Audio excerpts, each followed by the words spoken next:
ദ്വയാർത്ഥം double മീനിങ്ങിൽ സംസാരിച്ചു എന്നതിന്റെ പേരിലാണ് കേസുള്ളത്.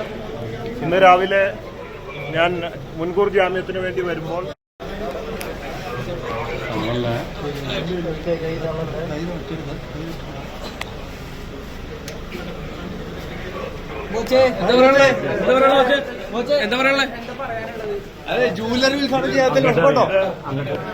ദ്വയാർത്ഥം ഡബിൾ മീനിങ്ങിൽ സംസാരിച്ചു എന്നതിന്റെ പേരിലാണ് കേസുള്ളത്. ഇന്ന് രാവിലെ ഞാൻ മുൻകൂർ ജാമ്യത്തിന് വേണ്ടി വരുമ്പോൾ പോലീസ് അവിടെ വരുന്നുണ്ടായിരുന്നു. ഓൺ ദ വേ കൈ കാണിച്ച് നിർത്തി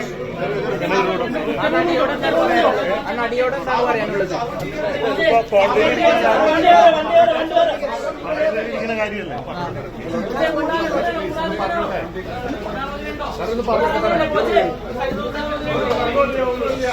ഡബിൾ മീനിങ്